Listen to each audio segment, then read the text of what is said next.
Legal marijuana under a Trump presidency, what would you do? Well, medical marijuana, I'm for, and I'm really a states person. I believe that if the people vote for it, that's absolutely the way it should go. Colorado's an example of that. But I do believe medical marijuana, and I've seen results, I've spoken to people, I'm in favor of it, and as in the case of Colorado, if people vote for it, it's okay, it's states' rights. We are young, heartache to heartache. Mr. Chairman, one of the great concerns we have is how the 2 million young Americans who were sent to Iraq and Afghanistan reintegrate back into society. They can return with many of them with wounds visible and invisible. We find that more than 20% of those 2.8 million American veterans suffer from PTSD and depression.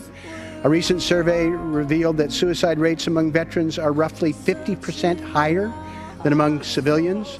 Another study found that the death rate for opioid overdoses among VA patients is nearly double the national average.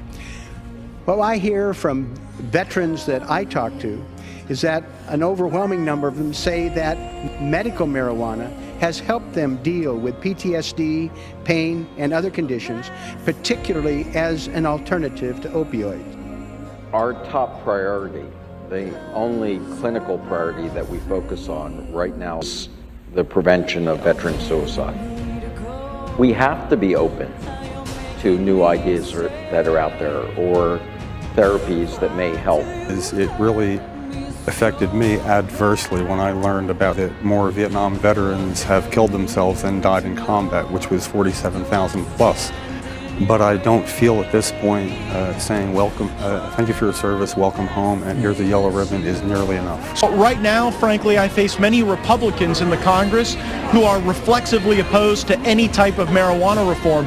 And so telling the stories of people in our community who've seen a benefit from medical marijuana will really help me persuade more people that this is the right path forward. Abraham Lincoln said, "Prohibition will work great injury to the cause of temperance. It is a species of intemperance within itself.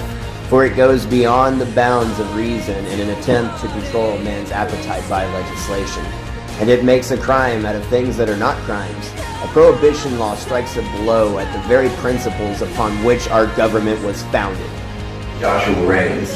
I served in the United States Army 101st Airborne Division. In 2013, fentanyl, hydrocodone, and oxycodone represented a $2 billion industry according to the University of Georgia. Same place found in the same year that in the states where medical cannabis was legal, those numbers of those prescriptions for those drugs dropped by 11%.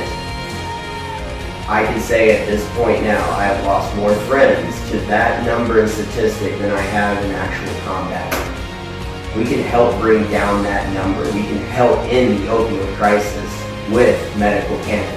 You know, I know people that are very, very sick, and for whatever reason, the marijuana really helps them. Winston Churchill said the destiny of man is not measured by material computations. When great forces are on the move in the world, we learn we're spirits, not animals. And he said there's something going on in time and space and beyond time and space, which, whether we like it or not, spells duty. You and I have a rendezvous with destiny. We'll preserve for our children this, the last best hope of man on earth, or we'll sentence them to take the last step into 1,000 years of darkness.